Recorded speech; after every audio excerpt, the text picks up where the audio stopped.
Well, good afternoon. My name is Dr. Sisira Madhura Peruma. I am from the Asian Disaster Preparedness Center based in Bangkok. I'm going to be your host and moderator for this session. First of all, I'd like to thank all the audience, those who have come from various countries and joined these very interactive discussions. So we are going to discuss about navigating complex crises, climate adaptations, community leadership, and transformative local actions. Talk about the subject, we got very distinguished panelists. So I will not have very lengthy descriptions or bios about them, but I will just maybe start from there. When it comes to local actions, we always talk at the global level. We hardly hear and discuss with the real local communities. So I'm very glad that we were able to get a panelist from the community. And she is in fact representing cyclone preparedness programs in Bangladesh. I'm sure most of you have heard about CPP, and she is one of the volunteers in CPP from Bangladesh. And then, of course, we got Adesso. Adesso is from GNDR. As you all know, this is another like-minded network promoting local actions and working with civil society organizations across the world. And I'm very glad that he was able to join the panel today. And then I got Jeremy. Jeremy, I just wanted to make sure that I pronounce your name right. Jeremy Wutterwald. And he's representing impact initiatives, and he'll discuss a bit later about it during the discussions. And then I got Madam Tautala Maula, and she's the Secretary General of Samoa Red Crescent Society, and she will also bring local perspective from the Red Crescent Society and some of the work that they are doing in Samoa. And then, of course, I got Dr. Valerie Bimo, who is joining us virtually via Zoom for practice. She was not able to join physically today, but she is from the Bill and Melinda Gates Foundations, and she is heading the emergency management portfolio of the Gates Foundation.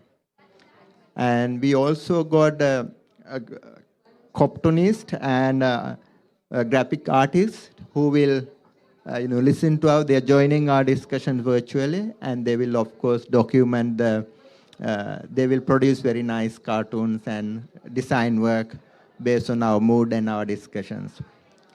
To begin with the discussion, as you all know, there are multiple drivers of local actions. And there are multiple discussions and dialogue and discourse at multiple levels, global, regional, and up to a certain extent at local levels. And during last 9 days here in Dubai, there was a lot of emphasis and more than enough emphasis on local actions, but at the global level. And of course, COP mechanisms and Paris agreements call for local actions and local leaderships. On the other hand, we have Sendai framework for disaster risk reductions, which again talked about local actions and local leaderships. And then, of course, I don't need to repeat Sustainable Development Goal. And that also emphasized the need and the critical aspects of local leaderships and community engagement. And the grand bargaining process and the whole localization agenda, asking, emphasizing, re-emphasizing, and re-emphasizing the local leaderships. But on the other hand, when we look at the other side of the coin, financing, dollar terms, when we look at the Global Humanitarian Report in 2022, it's still 1.2% goes to local organizations, just 1.2%, right?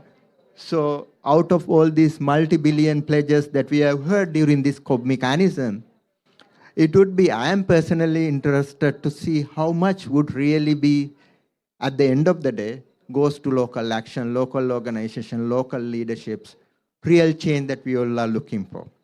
So this discussion is all about that. So are there any success stories? If so, what and how? And are there any mechanisms that we can influence some of the big discussions happening here in Dubai, some of the big discussions happening along with SDG, some of the big discussions happening along with SFDR and so on. So what are the success stories and what are the challenges and what are the next steps that we can as a group put forward so that Resilience Hub would be able to document these things and bring our voice, bring our influence to make some change that we all are anticipating. So as a like-minded group, once again, I'd like to thank you all for joining these discussions. I think this is the time to start our dialogue. So perhaps I would ask all the distinguished panelists to give us a little bit about the current context, right? What is your perspective? What is your story? Or what is your opinion about so-called transformative local actions in managing, navigating, sailing this climate inclusive disaster risk reduction process? What are your stories? What is your opinion, context? Maybe I could ask my distinguished panelists who is just next to me. Maybe we can start from you, ma'am. You can grab the mic. Thank you very much. I want to acknowledge the International Federation of Red Cross and Red Crescent Society for bringing me here to talk about it. And exactly, sir, after all the applications, by our governments and all the actors, like the IFRC and everything comes to the ground. It comes to the community. It comes to where everyone gets the brunt of the impacts of climate change. And in Samoa, which is one of the small island development states from the Pacific, for those of you who don't know where Samoa is, we're a small population of 222,000 people.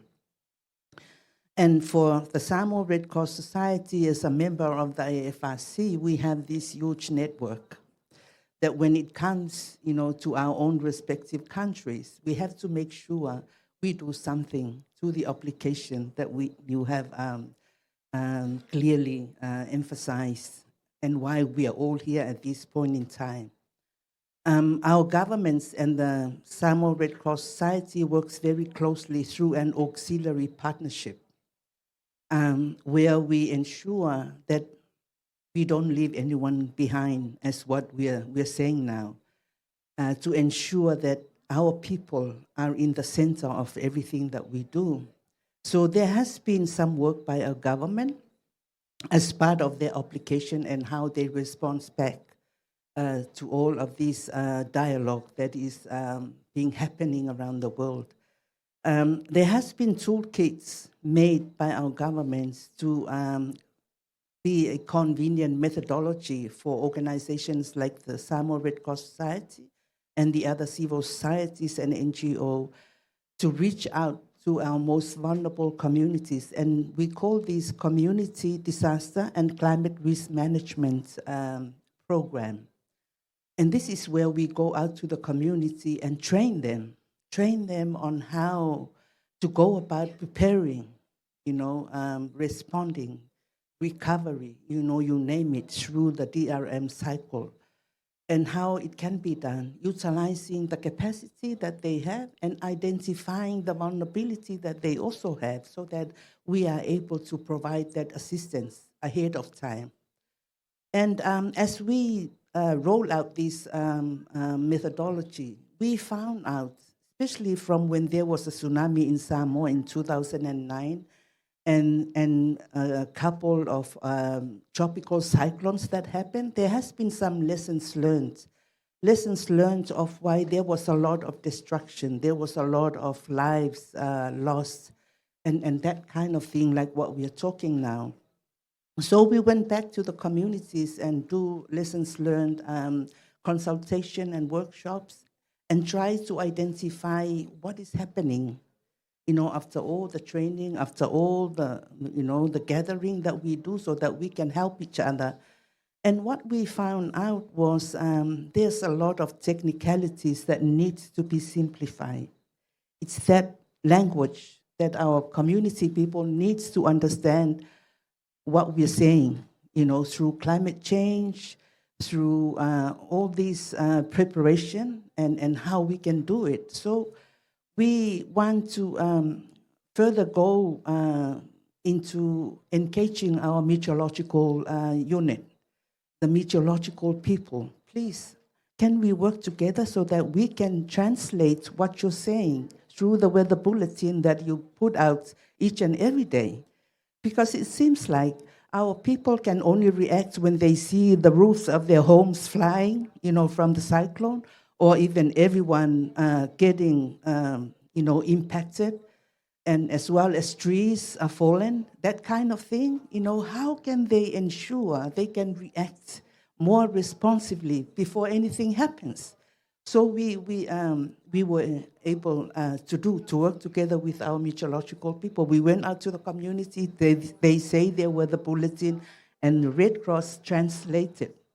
Because when they say, oh, there's going to be heavy rains, about 10 centimeters or 10 inches of rain, what is that to the community?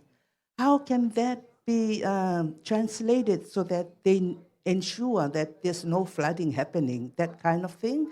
And they need to really understand that so that they can act, in advance or move away from the low-lying areas where floods can happen.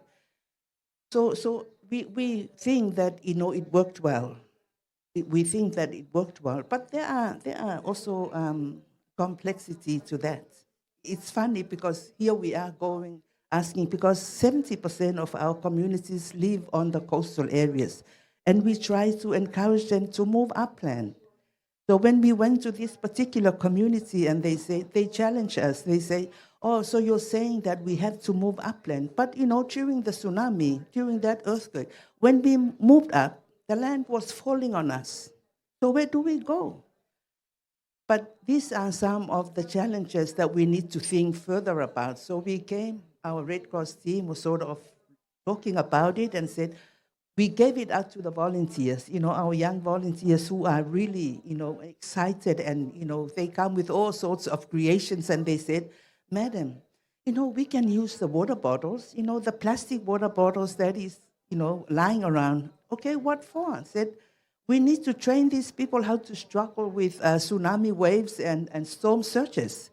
And if we can make those water bottles as lace, the lace that you put around your neck, and skirts, so that every family has a set of that. And when there's tsunami waves, when there's, the flooding, they can just put them on and sort of, but we need to train them how to do that. Well, we may laugh about it, but yeah, it was funny how these people can really utilize, and they said, and contributing further, to this climate change, we can get rid of all the plastic lying around and do something. So walking around, the pavilion and this, we saw a lot of creativity, from the trash that we throw away. And this is the kind of thing that, from the little island, you can use bits and pieces, to transform into better action, for the future. So this work still continues, but it's a matter of ensuring there's also financing, to help us move this. We don't want to be driven because there's money available. No, we want to ensure that this is part of our life now. And with all the other concepts that are flying around, especially with the IFRC, the PGI, which is protection, gender, and inclusion. Everyone needs to be included in all that we decide to do, and how we can ensure that transformation of our actions, can be very effective. Thank you. Come back to you again. Right? Well, I think this lead to she talked about small island but big impact, need of the data, information. So I think this is good entry for your discussion, Jeremy, I think. So you can take it from there, maybe about 4 minutes, 5 minutes or so. Thank you, Sirsa, and really thank you to everyone, to the Resilience Hub for inviting me today. It's a real pleasure to be on the panel. I'll quickly introduce myself. My name is Jeremy Vetterwald. I work for an organization called Impact Initiatives. I'm not sure a lot of you know us, but basically what we do is we do data collection and mapping in crisis-affected contexts, right? In short, we are data geeks and map geeks. We love maps when a crisis hits, but very importantly, before a crisis hits, right? And so we're an organization that fundamentally believes in the power of data and knowledge to enable local level action, right? So we've heard a lot within those high level forums on the importance of enabling level local action, where we fundamentally believe that by providing knowledge, by connecting the amazing level of global scientific data that is available now to local level knowledge, that you're actually able to create local level action, right?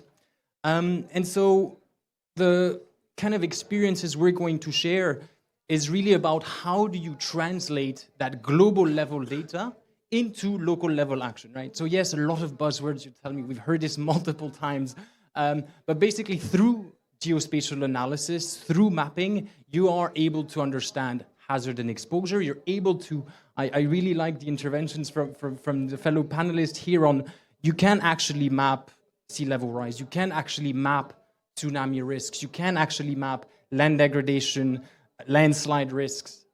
These are not concepts that 15 years ago when I started in this disaster risk assessment business, I would say there were certain risks we were not great at mapping, right? But in 2023, pretty much most hazards have a proper methodology, have an element where you're able to understand that hazard and exposure. But one thing that we're still missing quite a lot, and that's especially true in the most vulnerable communities, especially in crisis or fragile and conflict-affected settings, is the vulnerability data, right? We talk a lot about that. We've become extremely good at mapping flood risk. We've become hazards. We've become extremely good at mapping drought hazards, forest fires, extreme heats. You know, there's 175 hazards according to UNDR. You can pretty much map them all. I saw a very interesting map on meteorite risks. Not sure that's the topic for today, but basically what we're still missing is a lot of vulnerability data. And what do we mean by that? It's really household data, poverty data, reaching the last mile. Like, how do we incorporate migrants, vulnerable communities, minorities in those planning cycles?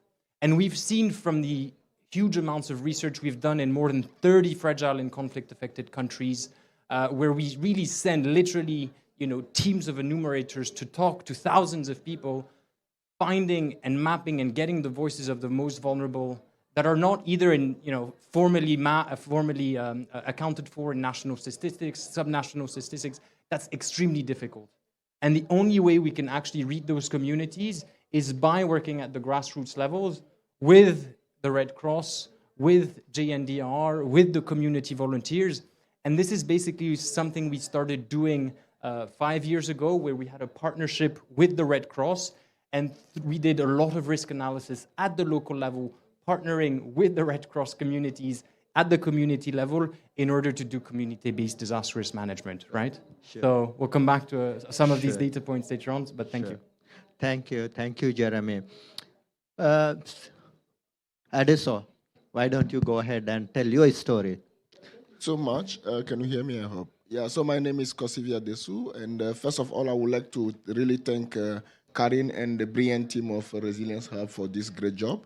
I think this is the most organized, event at the whole COP, and thanks for that.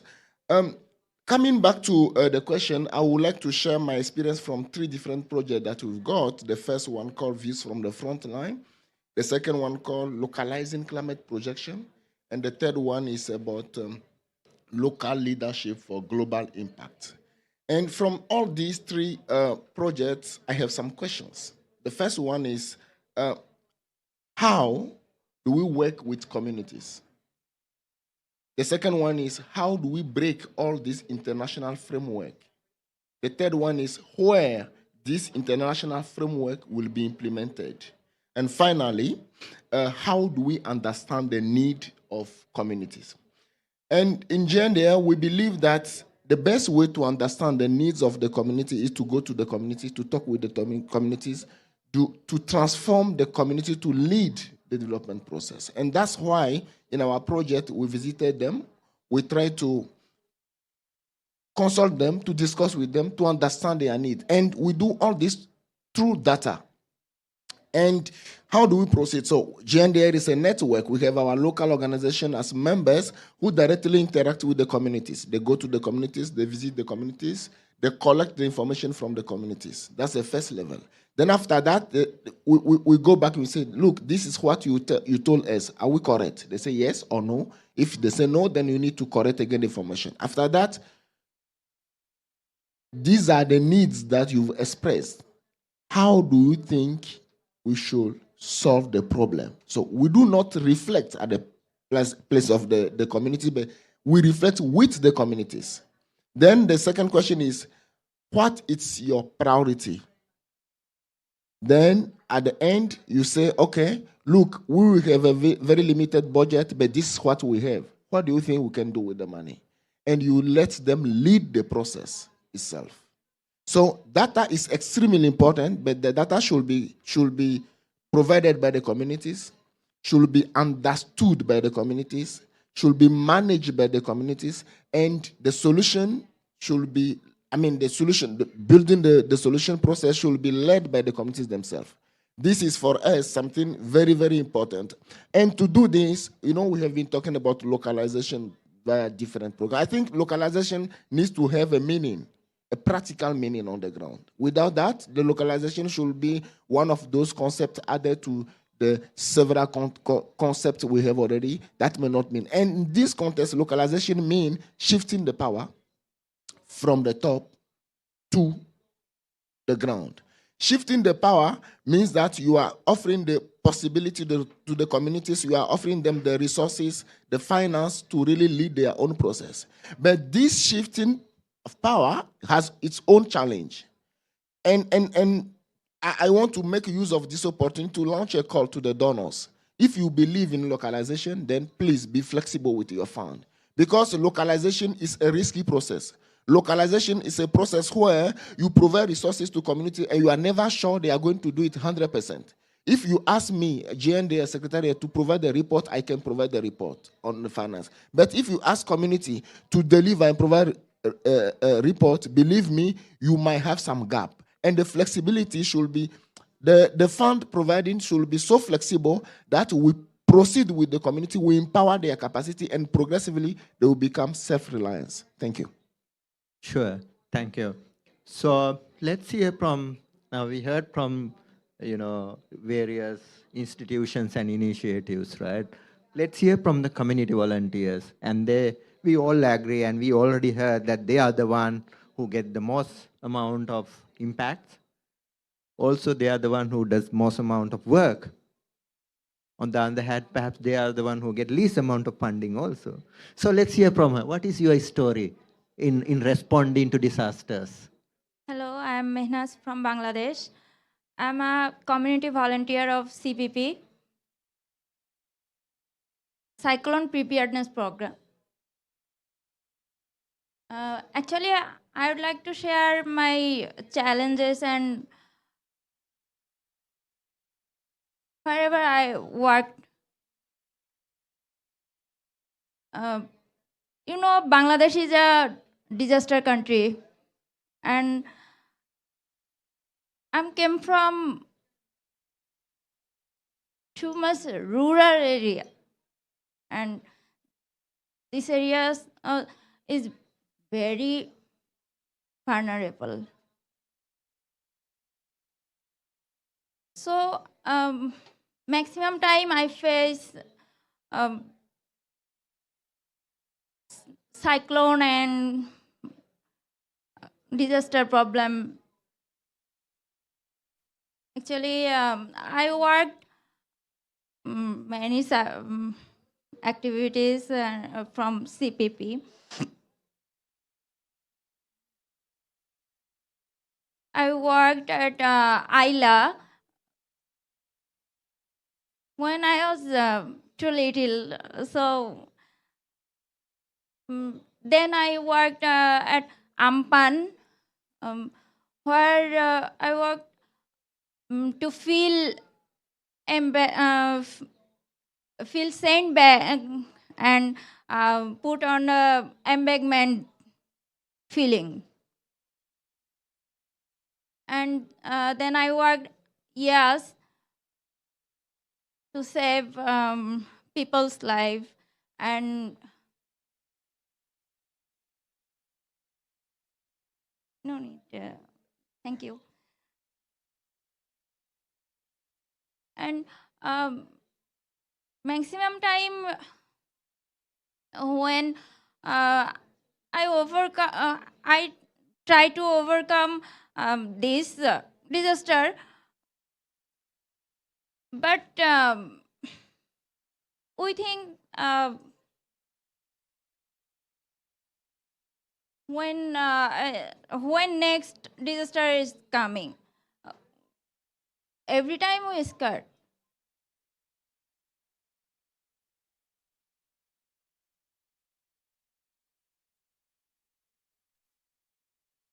Mm, Thank you. Now, okay. now you see, like, this is the very conversation that we would like to have, right? She has been a volunteer since she was like this. And she mentioned pretty much all the recent big cyclone that Bangladesh experienced. Yet you see the disconnect between COP and the real impact and the real actions on the ground.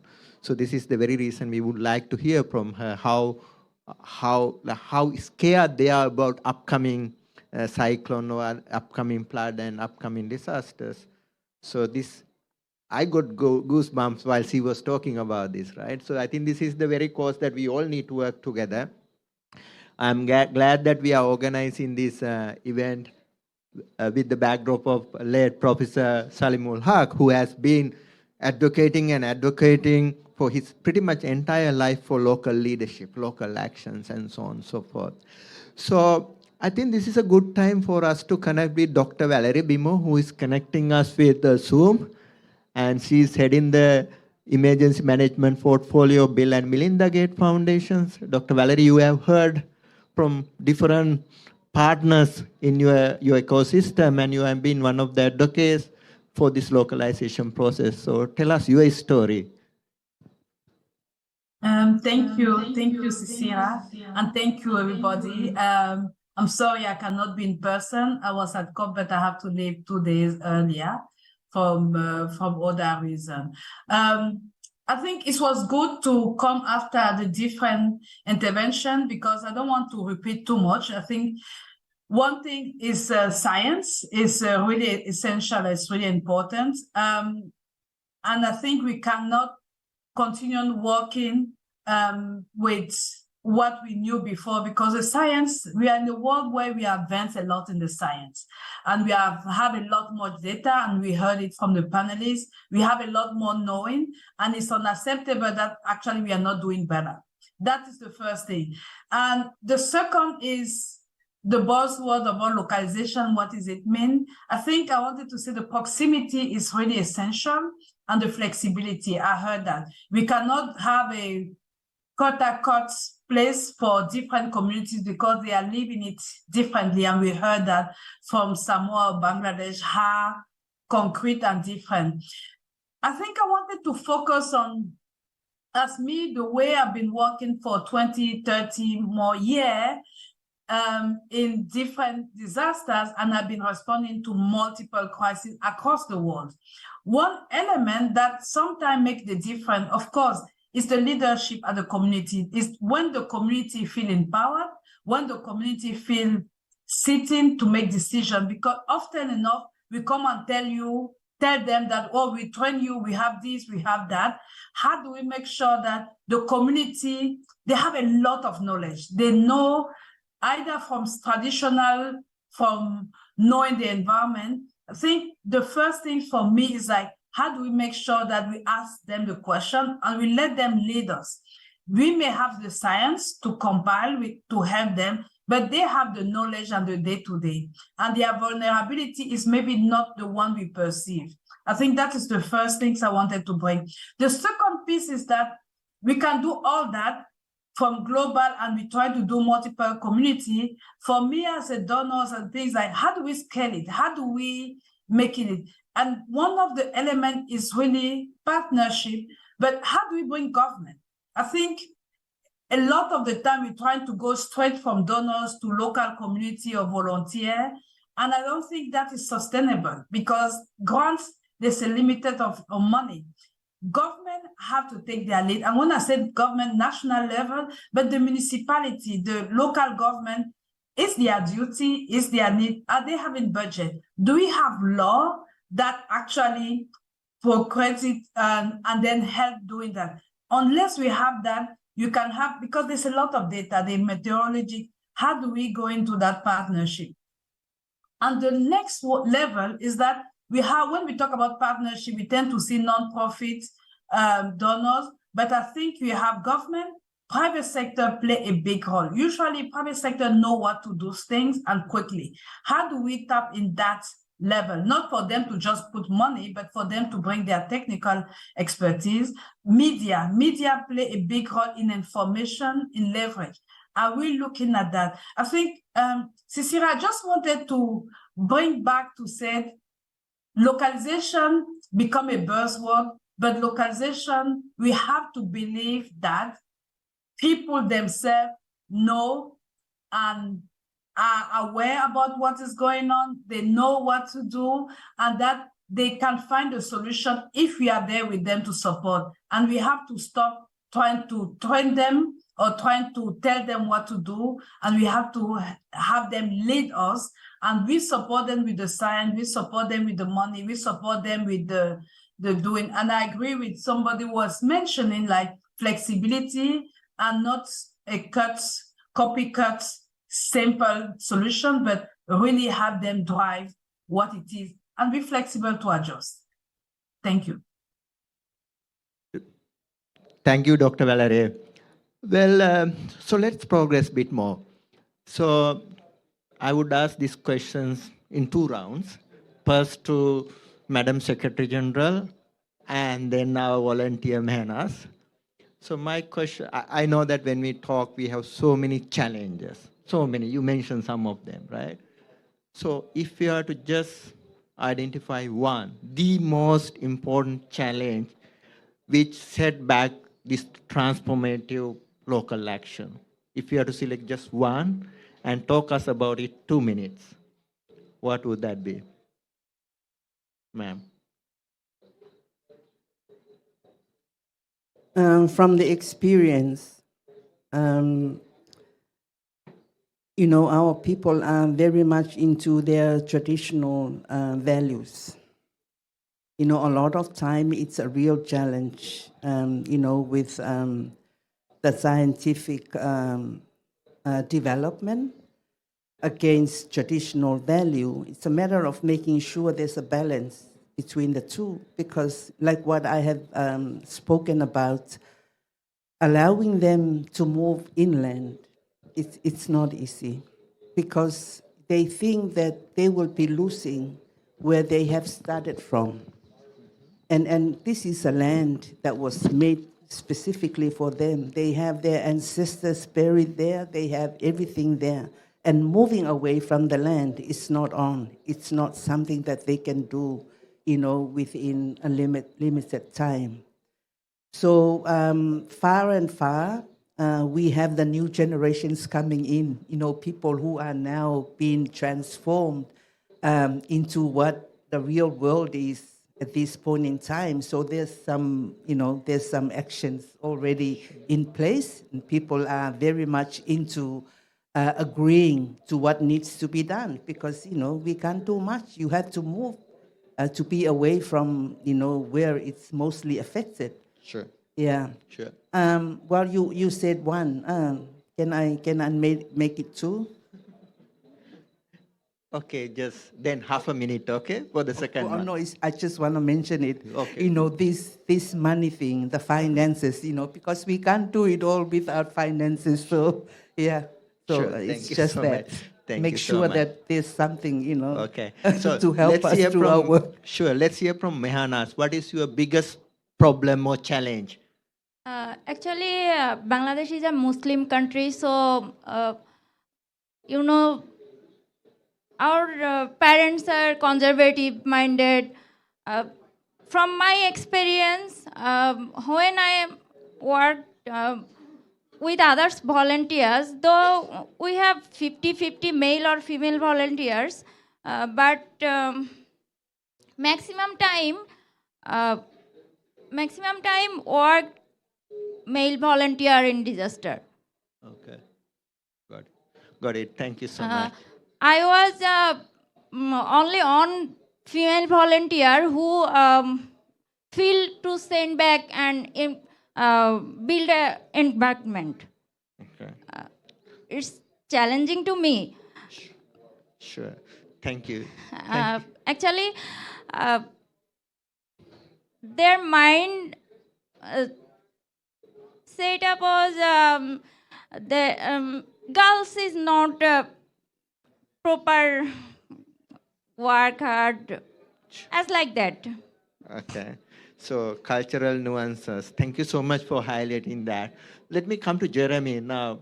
Your biggest challenges in data world and information world for transformative action. Just 1-2 minutes.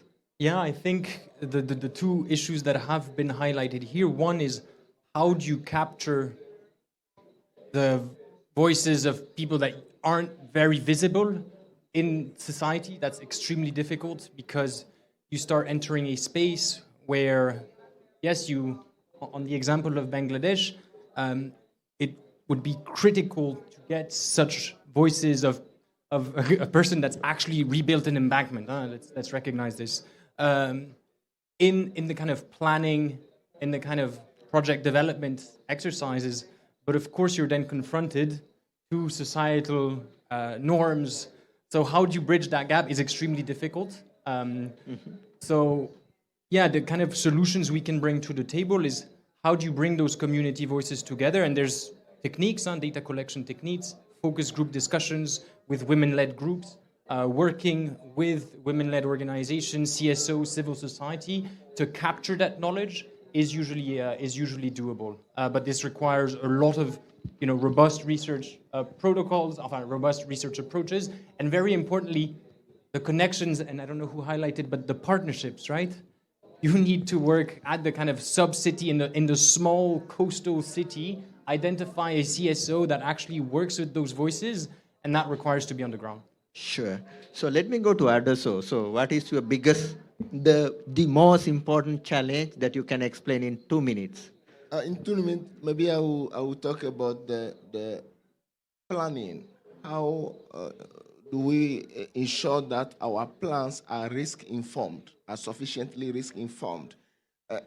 For this to happen, I think it's extremely important to go back again to the communities to understand the risk they are exposed to and to plan accordingly. So that exercise is not very easy when we know that sometimes you have a kind of orientation from the donors, orientation from the organization that are implementing. So it's again important to break that process and come back to the local level to plan according to the reality of the local level. That's a serious challenge, and I hope reflection like this will help us to achieve that in order to make sure that the local knowledge are really valued, because at the end of the day, local knowledge is also a science.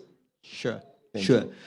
Dr. Valerie, now you have heard from us, and most of the time, if not all the times, at the end of the day, agencies like us come to you with concept note, proposal, approaches, success stories, failure.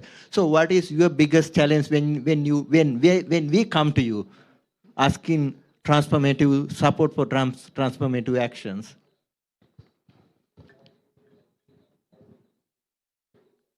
Dr. Valerie, you seems to be on mute. Okay, thank you. I'll come back to say one of the things that we have, the money, there's a scarcity on the funding. There's not enough for all what is going on. There's an increase of crisis. That means that how do we ensure efficiency of our project?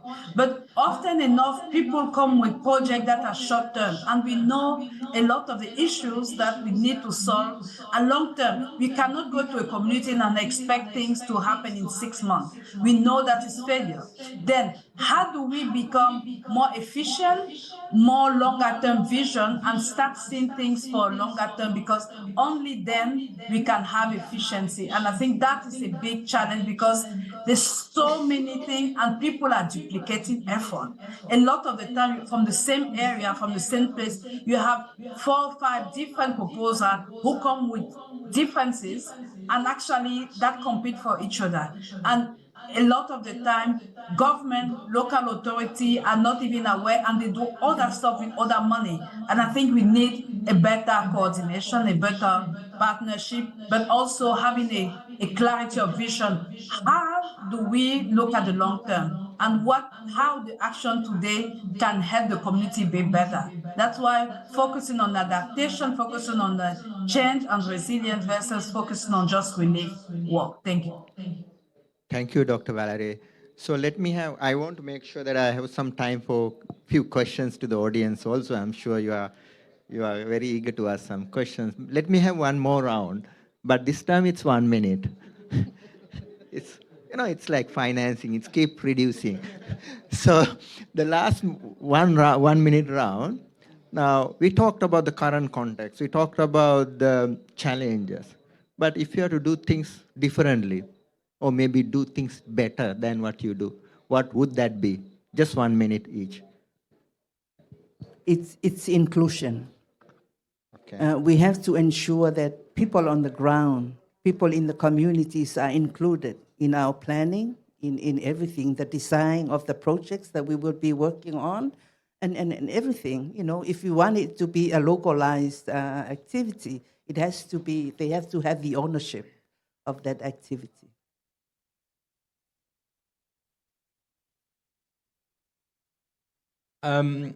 I think what's quite clear from the various intervention is that when you actually marry scientific data to local knowledge, you actually crack the nut to do local level action, right? But so reflecting a bit on things we want to do a bit better, I think we want to work in partnership with local civil society actors to enable us to better capture this local level knowledge and to make this union of scientific data and local level knowledge. But one of the things I still feel is a major problem in the localization discourse, and I've been reflecting about this for multiple years now, it's if you do one risk assessment in one community, it's relatively straightforward. We do I think 90 assessments in 20 countries, so we're getting volume. We're a medium-sized organization, I would say, from a research point of view. Doing this in the thousands of communities that are exposed to disaster and climate risks becomes a real problem. And I think that links to the point from the colleague from the Bill and Melinda Gates Foundation, when you're having to prioritize 1,000 locally led solutions, because we've identified that we can find those solutions. How do you prioritize? I don't know. So I'll just leave it there. Okay. Adessa. It's a difficult question, especially when you need to respond after 2 experts. Yeah, but let me talk about partnership. Partnership in the sense that intersectionality of the risk is extremely important. So when I mean partnership, it's among actors, but also partnership on the ground, in the sense that we do not do any solo risk approach, but multi-risk approach. And by providing some solution, we make sure that one stone kills several birds, if you want. Thank you. Thank you. Mehanas, if you want to do something better than what you do, what would that be? Thank you. Actually, during my country's problem, if we have improved and we have to make sure society's safety and security. Okay. Sure. Thank you so much. Dr. Valerie. if I have to change one thing that is maybe crazy, is to take money, put in the community, and tell them to solve their issue, and let them lead and ask us what we need. It's a little bit utopic at this stage, but I think at some level, it may make a big difference for them to be able to approach it that way. Sure. So with this, let me open it. So if there are any questions to any of these panelists, there are many hands. So that means this session is very exciting. So I would request our colleagues to help passing the mic.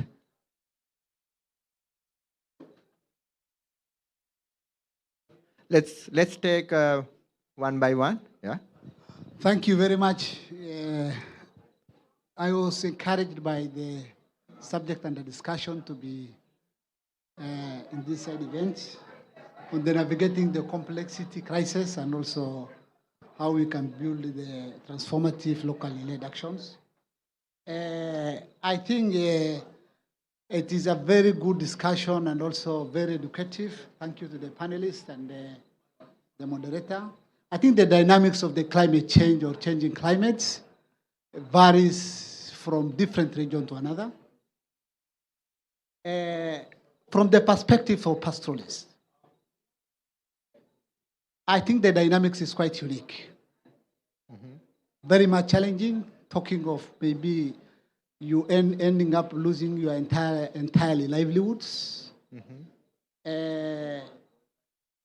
Where from one of the survey that was done by one of the local government in Kenya, called County Government of Marsabit.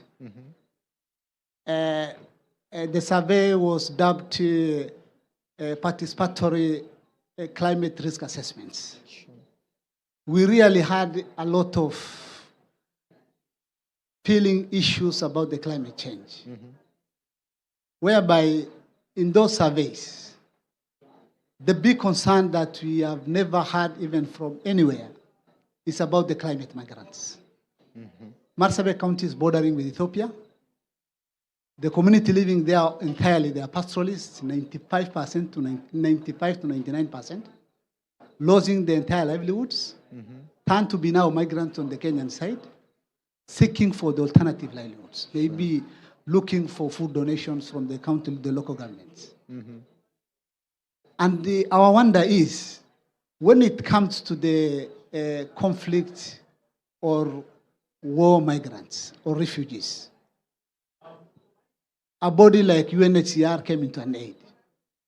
Whoever talk about the migrants of the climate change? How can we? These are humans. And the climate change is endless. The war might have an end. Who is going to talk about that issue? And where are we going to place that concerns? Sure. In one of the survey that I learned from one of a herder, a pastoralist, owning 200. I'm very sorry for taking your time. Yeah.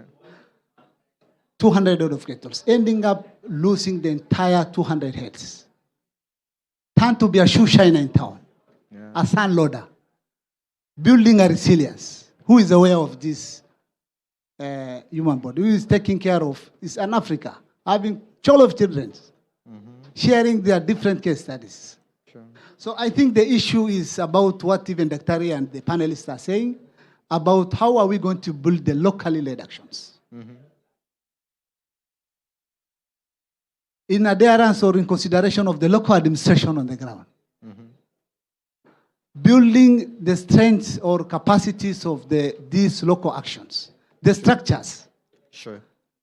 Those are the major concerns I think we need to look into, and also when it comes to the issues of the financing, how are we going to finance the locally led action is the bigger concern and issue that we need to look into. Thank you very much. Yeah, so your intervention recommendation is well noted. It's a very good intervention. So I think more than a question, it's like bringing his own experience. That's a very good one.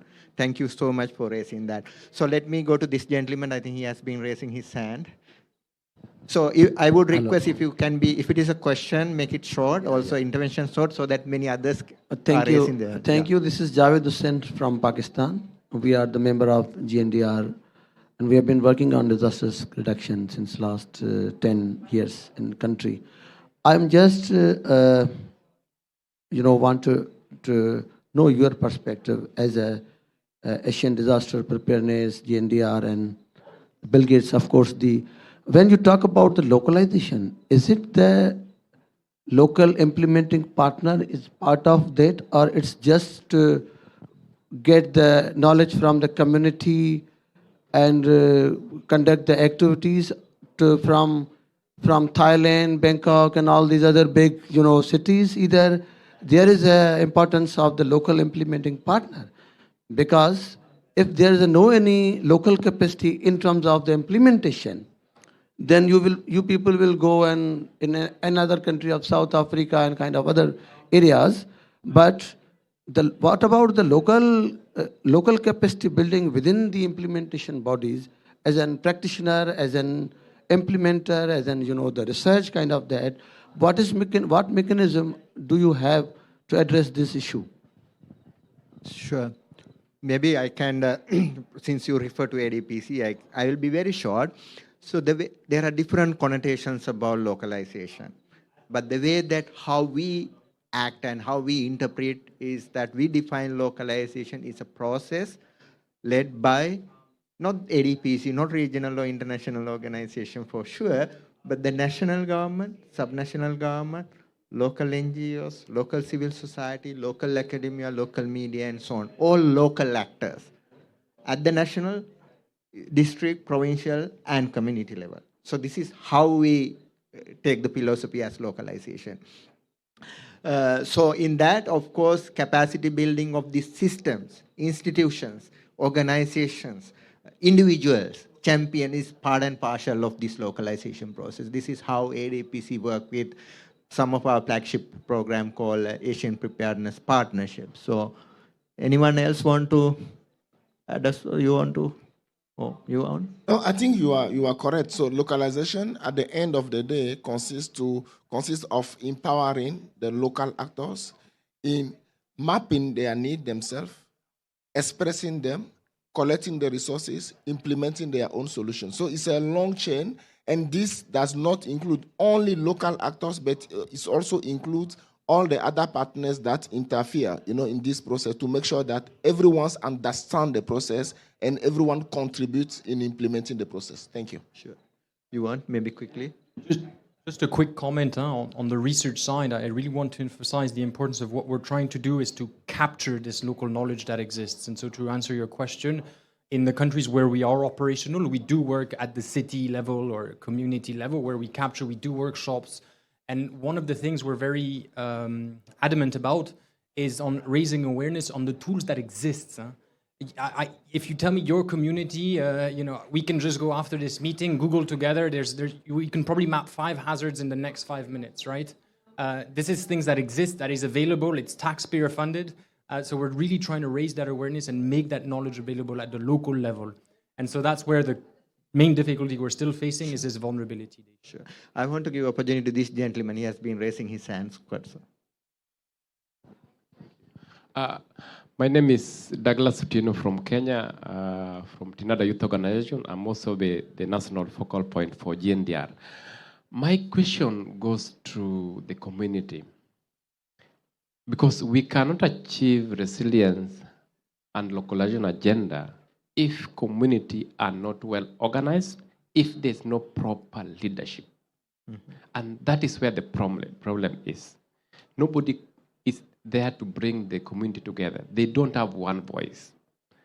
What should we do to ensure that community leadership and capacity is strengthened so that the community can have their own plans and can move that plan so that anybody coming outside gets inside their own plan? But that can only happen when there's effective community leadership. Number 2, it's about data.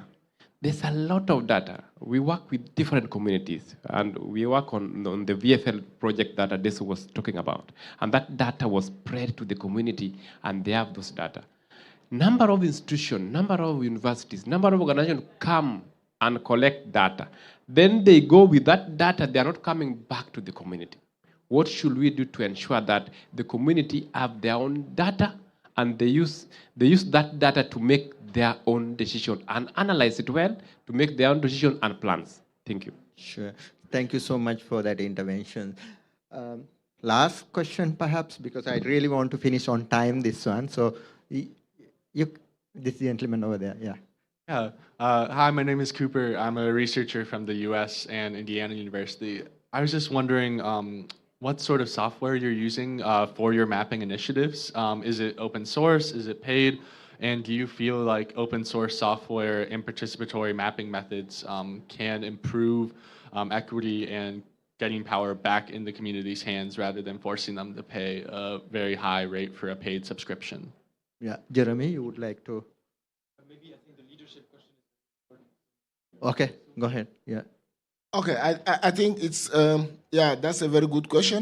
Again, I think it's simply important to enhance the partnership for those who come to collect the data to understand that the data might be useful to you. So it might not be useful to have your own data because having your own data means you are doing something separate. No, it doesn't help. But the same data can be useful at different scales. And I think the partnership can really help to understand that at the different level and, facilitate the implementation of that project. That's my thought. Sure. Jeremy, if you can be very quick. Yeah. Yeah, so to comment and really making on Andisu's point that it's very important that whenever there's a data initiative, it capitalizes on what's already being done. And I can't stress how much waste is happening in our sector. It's impressive. The amount of risk maps you'll probably find for Kenya, you'll find probably 5 or 6 different actors that have done the same thing using the same open source, freely available data. So to really respond to what we're using is our corporate solutions is RGIS, but when we do our capacity building, it's QGIS. Very much in understanding and capitalizing on open source, freely available data. There's no cost associated to this. Do not let someone or consultant, charge you for data that is paid by the European Union or the US, right? But what this requires is community presence, and that's where partnerships with, civil society organizations that are in the field, when you do data products and you link them with actual community approaches linked to your leadership comment, I think that's very important, and that's the difficult side of things, right? Data is not the problem, it's the leadership and what do you do with it. Sure. So now, this time there is no 2 minutes, no, there is no 1 minute. The last round, just one word for all my panelists. Now, based on this discussion, if you are to influence this big think tank, big policymakers, big negotiators for local transformative action, what is your one word that we can record here? Commitment. Commitment. Yeah. Okay, for this. Is that all? Yeah, just one okay. word. Thank you. I just wanted to, a little bit further into that, because we are involved because our leaders from home have signed up to all of this. Sure. And that goes down to the community. And this is where the action takes place because there are leaders there, whom we would be talking with to be in the... Sure, sure. Jeremy, just one word. I want to finish on time. A sentence, scientifically robust community-led action. Okay. Right, something like that. Thank you. Adesu. Local knowledge and intersectionality. Sure. Okay. Mehanas. Data entry is important. But Okay. Sure. Dr. Valerie, what is your one word or one sentence? Dr. Valerie, you seems to be on mute again. I'll say science meets proximity, efficiency, and leadership. Thank you. Thank you, everyone. Thank you, my distinguished panelists, for this important dialogue. With this, before I conclude, I got another 2 minutes, 1 minute. Before I conclude, I would suggest that we all are like-minded group, and this is a very good initiative. We bring these local transformative actions here. We got GNDR, we got Jeremy and his organization, we got Red Cross colleagues, and ADPC, Gate Foundations, and others. So let's call upon all of us to get together. Maybe in the future COP, we become a very transformative force to make this change happen. And intentionally, forcefully, as well as with data and evidence, not just talk, because we have heard so many talks, but bring this evidence. I don't think there is any other entity than this kind of forums to bring the evidence from the local level. These panelists and their respective organizations really work with the community level so that they can be a big force in this kind of dialogue. So let us give them a round of applause, and we look forward to see you in next discussion. I also would like to acknowledge the fact that cartoonist and art, what is it called? Graphic artists who have documented our discussions. So they are already in the screen. Would like to show what you have Is there done? time to run through my cartoon drafts? I'll be quick. We can, like, if it is 1 minute. Yes, it'll be under 1 minute. Great, thank you. Okay. This was a very complex discussion to unpack. I've been commissioned only to draw 3 cartoons every session, but I ended up doing 5. So here's the first one. To keep it short, I'm going to read them out to you. In the spirit of inclusion. We are community climate leaders and our pronouns are we, us. Here's the second one. Can you help us with the localized stocktake of climate risk and resilience? Can someone lend me the glossary of climate jargon? Number 3, it's a bowling alley. Missed again. How about letting a local player take the next throw? Number 4, I have a PhD in global sustainable development from Yale. And you? A postdoctorate in local climate leadership from the field.